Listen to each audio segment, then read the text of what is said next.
ಎಲ್ಲರಿಗೂ ನಮಸ್ಕಾರ ರೀ. ಹ್ಯಾಂಗದಿರಿ? ನಾನು ಶ್ವೇತಾ. ಜಗತ್ತೇ ನಡೆದಿರೋ ಸುದ್ದಿನ ನಮ್ಮ ಉತ್ತರ ಕರ್ನಾಟಕ ಭಾಷೆದಾಗ ಹೇಳಲಿಕ್ಕೆ ಬಂದೀನಿ. ಮಸ್ತ್ ಚಾ ಕುಡ್ಕೋತ ಖಡಕ್ ಮಿರ್ಚಿ ಮಂಡಕ್ಕಿ ನೋಡ್ರಿ. ನೋಡಿ ಕುಂದ್ರಬೇಡ್ರಿ. ಮತ್ತೆ ನಮ್ಮೆಲ್ಲ ವಿಡಿಯೋಸ್ಗಳನ್ನ ಲೈಕ್ ಮಾಡ್ರಿ. ನಿಮಗೇನು ಅನಿಸ್ತದ ಕಮೆಂಟ್ ಮಾಡ್ರಿ. ನಿಮಗೆ ಗೊತ್ತಿದ್ದವ್ರಿಗೆಲ್ಲ ಶೇರ್ ಮಾಡ್ರಿ. ಇನ್ನು ನಮ್ಮ TV Vikrama digital channel subscribe ಮಾಡೋದಂತೂ ನೆನಪು ಹಾರಬೇಡ್ರಿ. ನಿನ್ನೆ ಕನ್ನಡಿಗರಿಗೆ, ಕನ್ನಡ ಪ್ರೇಮಿಗಳಿಗೆ ಎಂಥ ಆಘಾತಕಾರಿ ಸುದ್ದಿರಪ್ಪ. ಕನ್ನಡದ ಅಪ್ರತಿಮ ನಟಿ, ನಿರೂಪಕಿ, ಈ ನಿರೂಪಣೆ ಅನ್ನುವಂತಹ ವೃತ್ತಿಗೆ ಒಂದು ಹಿರಿಮೆ ತಂದು ಕೊಟ್ಟಂತಹ ಅಪ್ಪಟ ಕನ್ನಡತಿ ಅಪರ್ಣಾ ಅಗಲಿಕೆ ಸುದ್ದಿ ಐತ್ಲ ಎಲ್ಲರಿಗೂ ಭಾಳ ಮನಸ್ಸಿಗೆ ನೋಡ್ರಿ.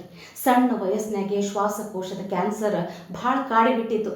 ಆದ್ರೆ ಕಣ್ಣು ಮುಂದೆ ಸಾವದ ಅಂತ ಗೊತ್ತಿದ್ರು ಸಹಿತ ನಕ್ಕೊಂತನೇ ಬದುಕಿದಂಥ ಆ ಸಾಧುವಿಗೆ ನಮ್ಮದೊಂದು ಕೋಟಿ ನಮಸ್ಕಾರಗಳು ನೋಡ್ರಪ್ಪ. ಕಿರುತೆರೆದಾಗ ಆಗಿರಬಹುದು, ವೇದಿಕೆ ಕಾರ್ಯಕ್ರಮಗಳನ್ನು ಎಷ್ಟು ಚಂದ ನಡೆಸ್ಕೊಡ್ತಿದ್ರು, ಎಷ್ಟು ಚಂದ ಕನ್ನಡ ಮಾತಾಡ್ತಿದ್ರು ಅಂದ್ರೆ ಕನ್ನಡದ ಸೌಂದರ್ಯ ಅವ್ರ ಮಾತುಗಳಿಂದ ನಮಗೆ ಗೊತ್ತಾಗ್ತಿತ್ತು. ಅಷ್ಟೇ ಅಲ್ಲ, ಸಿನಿಮಾ ಸೀರಿಯಲ್ನಾಗ ನಟನೆ ಮಾಡಿ ಅಭಿನಯದಾಗೂ ಸೈ ಅಂತ ಅನಿಸ್ಕೊಂಡಿದ್ರು. ಇನ್ನು ಚಂದನದಾಗ ಮೂಡಿ ಬಂದಂತಹ ಎಷ್ಟೊಂದು ಕಾರ್ಯಕ್ರಮಗಳನ್ನು ಅವರೇ ನಡೆಸ್ಕೊಡ್ತಿದ್ರು. ಭಾರತ ಸರ್ಕಾರದ ವಿವಿಧ ಭಾರತಿ ರೇಡಿಯೋ ಜಾಕಿಯಾಗಿ ಸಹಿತ ಕೆಲಸ ಮಾಡ್ಯಾರ. 1998 ನೋಡ್ರಿ, ದೀಪಾವಳಿ ಹಬ್ಬ ಇತ್ತಂತ ಸತತ ಒಂದಲ್ಲ ಎರಡಲ್ಲ 8 ತಾಸುಗಟ್ಟಲೆ ಸತತ ನಿರೂಪಣೆ ಮಾಡಿ ಹೊಸ ದಾಖಲೆ ಬರ್ತಿದ್ರು. ಇನ್ನು 2013 ಬಿಗ್ ಬಾಸ್ ಕನ್ನಡದ ಮೊದಲ ಸೀಸನ್ಯಾಗ ಪಾಲ್ಗೊಂಡಿದ್ರು.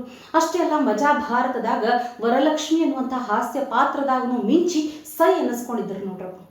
ಇಂಥ ಅದ್ಭುತವಾದ ನಟಿಯಾಗಿರಬಹುದು, ನಿರೂಪಕಿಯಾಗಿರಬಹುದು ಅಪರ್ಣಾ ಅವರ ಅಗಲಿಕೆ ಸುದ್ದಿ ಎಲ್ರಿಗೂ ಒಂಥರ ಆಘಾತ ತಂದುಬಿಟ್ಟದ.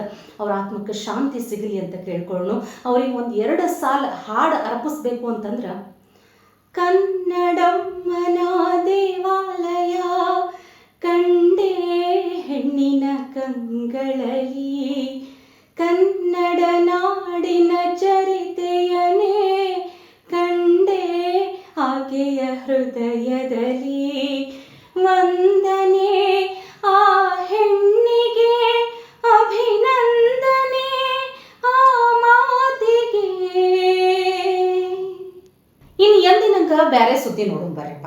ಸಿಎಂ ಸಿದ್ದರಾಮಯ್ಯನವರ ಸುತ್ತ ವಾಲ್ಮೀಕಿ ಹಗರಣ ಸುತ್ತಾಡ್ಲಿಕ್ಕತ್ತದ. ಸಿದ್ದರಾಮಯ್ಯನವ್ರ ಹೆಸರು ಹೇಳ್ಕೊಂಡು ಯಾರು ಬೇಕಾದವ್ರು ಹೆಂಗೆ ಬೇಕಾದಂಗೆ ಮೋಸ ಮಾಡ್ಲಿಕ್ಕೆ ಹೇಳ್ದಾರಂತ ನೋಡ್ರಿ.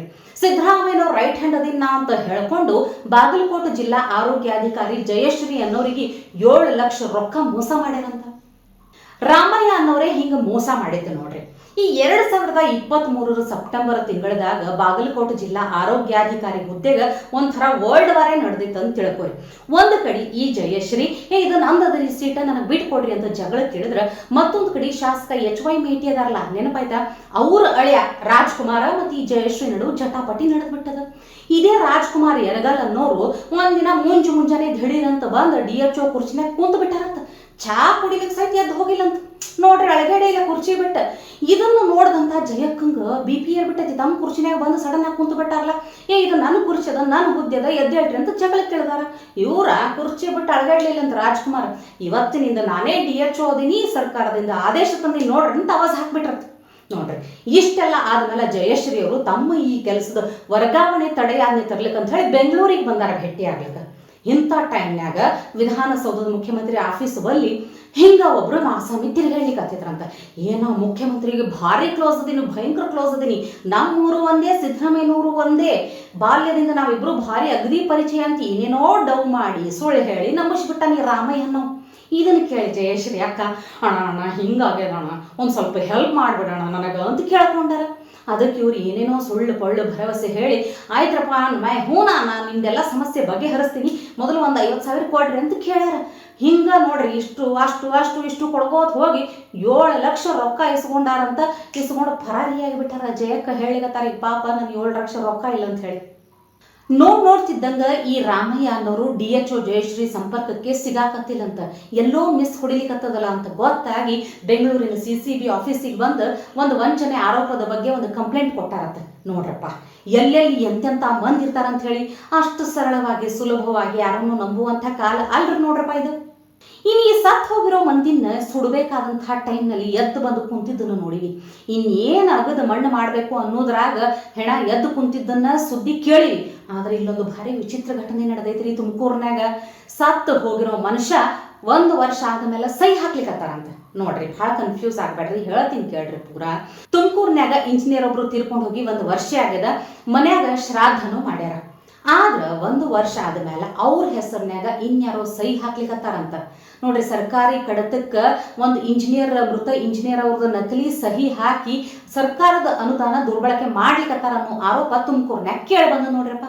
ಮುಖ್ಯವಾಗಿ ಆಡಳಿತ ಯಂತ್ರನೇ ಎಲ್ಲ ಹಾಳಾಗಿ ಹೋದ್ಮೇಲೆ ಇಂಥವೆಲ್ಲ ನಡೆಯೋದು ಬಹಳ ಕಾಮನ್ ನೋಡ್ರಿ. ಏನ್ ಮಾಡ್ತೀರಿ ಹೇಳ್ರಿ, ಎಲ್ಲರಿಗೂ ಒಂಥರ ಆಡಿದ್ದೆ ಆಟ ಮಾಡಿದ್ದೆ ಮಾಟ, ರೊಕ್ಕ ಹೊಡೆಯೋ ನಪದಾಗ ಭರ್ಜರಿ ಬಾಡೂಟ ನಡೆದಂಗಾಗೈತಿ. ಇನ್ನು ಎಲೆಕ್ಷನ್ ಟೈಮ್ನಾಗ ನಮ್ಮ ರಾಜಕೀಯ ನಾಯಕರು ಜನರಿಂದ ನಾನು ಮೇಲೆ ಬಂದೆ, ಜನರನ್ನೇ ನನ್ನ ದೇವರೆಂದೆ, ಜನರಿದ್ದರೆ ನನ್ನ ಬೆನ್ನ ಹಿಂದೆ, ಹೋರಾಡಲು ನಾನೆಂದು ಮುಂದೆ ಅಂತ ಹೇಳಿ ಮಂದಿನ ತಲೆ ಮೇಲೆ ಹೊತ್ಕೊಂಡು ಮೆರೆಸ್ತಾರ್ರಿ. ಅದೇ ಎಲೆಕ್ಷನ್ ಆಗಿ ರಿಸಲ್ಟ್ ಬಂದು ಅಧಿಕಾರ ಕೈಗೆ ಸಿಕ್ಕ ಮೇಲೆ ಅವ್ರ ಕ್ಯಾಸೆಟೇ ಚೇಂಜ್ ಆಗ್ಬಿಡ್ತದ. ಯಾರು ಯಾರು ನೀ ಯಾರು, ಎಲ್ಲಿಂದ ಬಂದೆ ಯಾವ ಊರು ಅಂತ ಅಂದ್ಬಿಡ್ತಾರ, ಗುರುತೇ ಹಿಡಿಯೋದಿಲ್ಲ.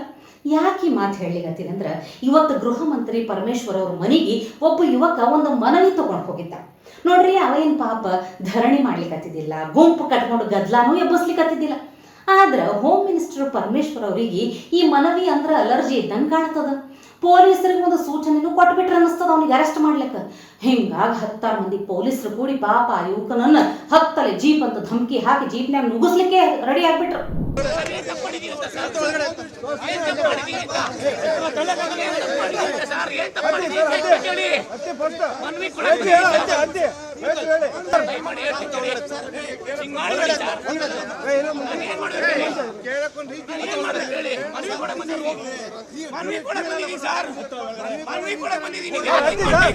ನೋಡ್ರಪ್ಪ, ಅಧಿಕಾರ ಅಂದ್ರೆ ಇಷ್ಟೇ ನೋಡ್ರಿ. ಅದೇ ಈ ಎಲೆಕ್ಷನ್ ಟೈಮ್ನಾಗ ಕೈ ಮುಕ್ಕೊಂಡು ಬರ್ತಾರಲ್ಲ ಮನಿ ತನಕ, ಅವಾಗ ಮಂದಿ ಸರಿಯಾದ ಉತ್ತರ ಕೊಟ್ರ ಬುದ್ಧಿ ಬರ್ತದ ನೋಡ್ರಿ. ಇಲ್ಲಂದ್ರೆ ಈ ಅಧಿಕಾರದ ಸೊಕ್ಕು ಅನ್ನೋದು ಸಾಮಾನ್ಯ ಮಂದಿನ ಹಿಂಡಿ ಹಿಪ್ಪಿ ಮಾಡ್ಬಿಡ್ತದ. ಇವತ್ತಿಗೆ ಸುದ್ದಿ ಸಾಕಲ್ಲ, ನಾಳೆ ಇಂಥವೇ ಮತ್ತೊಂದಷ್ಟು ಸುದ್ದಿ ತರ್ತೀನಿ. ಚಹಾ ಇಟ್ಕೊಂಡು ಮಿರ್ಚಿ ಮಂಡಕ್ಕಿ ನೋಡ್ಲಿಕ್ಕೆ ಕಾಯ್ಕೊಂಡಿರಿ. ಟಿವಿ ವಿಕ್ರಮ, ದೇಶ ನಿಮ್ಮ ಕೈಯಲ್ಲಿ.